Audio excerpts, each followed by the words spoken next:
welcome back to my channel. First, the regular disclaimer. Things that work for me won't necessarily work for you and vice versa, but I think it's really important to share what works for us so that other people can try it and see if it works for them.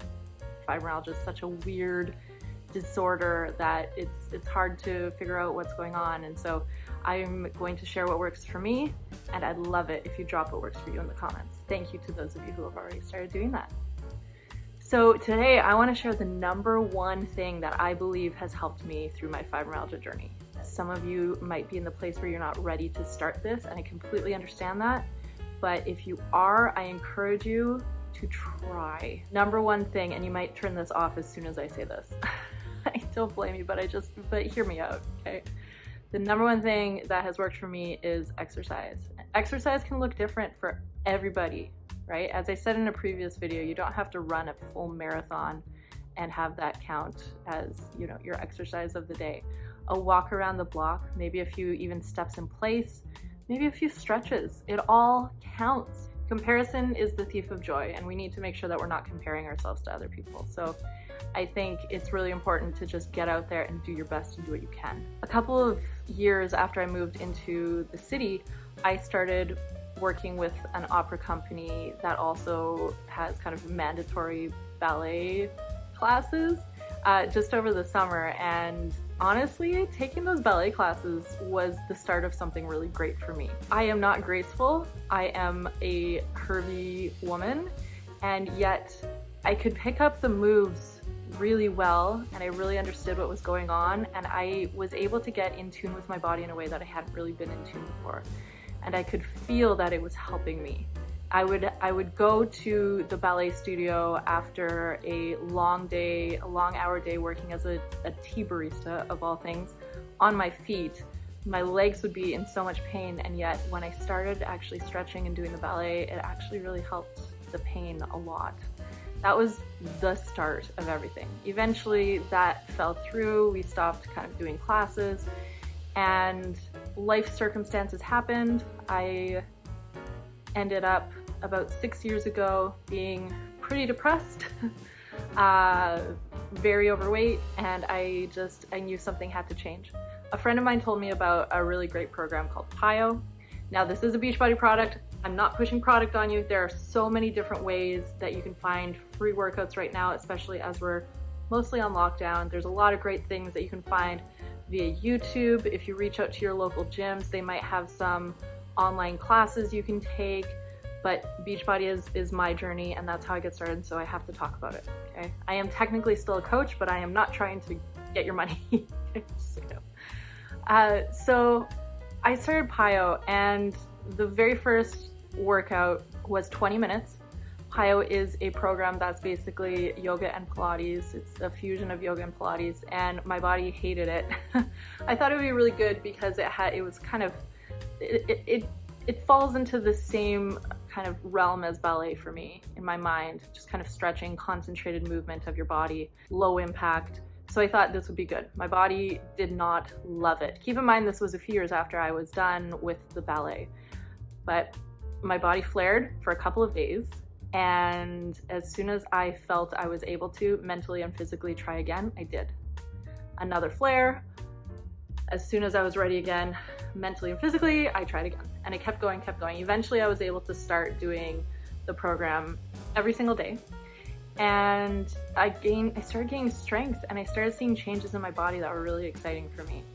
I started seeing movement in my legs, a big difference there, difference in my arms. I was really excited. Then I decided to try something different, and I went to something called 21 Day Fix, 30-minute workouts, and kind of a combination of cardio and weights. And I found that, man, do I love weightlifting. Weightlifting for me is my jam. Anytime I can get my hands on some weights or a barbell, I'm happy.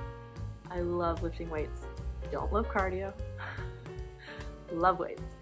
And I think that's something that's really important, is that you have to find what you love, and you have to find what your body responds well to.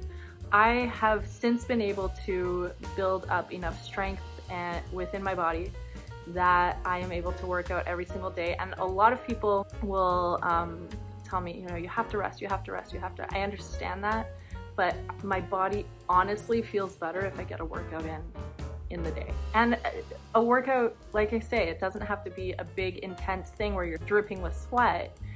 It can be a stretch. It can be 5 minutes of stretching. Most of my pain is concentrated in my legs and lower back.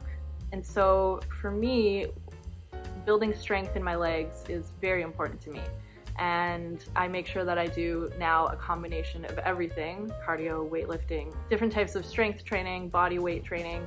I do stretch out a lot. There are some days when I have to, how do I put this?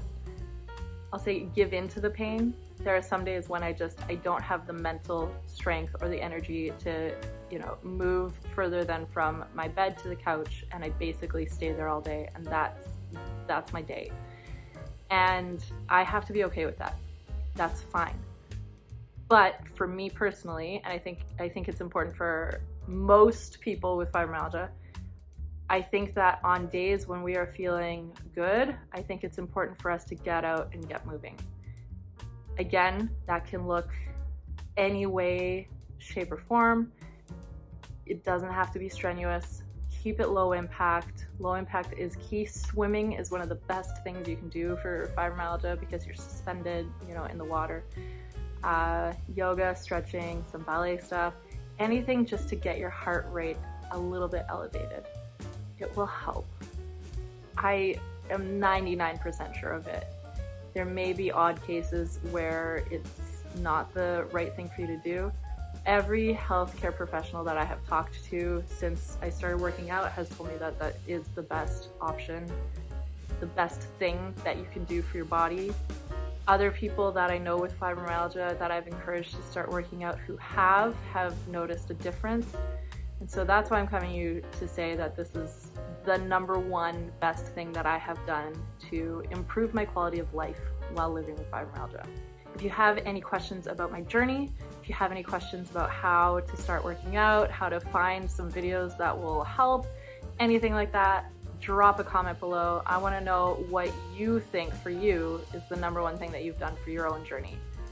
Let's start a conversation. I want to hear more from you guys. Thank you for those of you who have commented already. I love hearing part of your stories. I love interacting with you.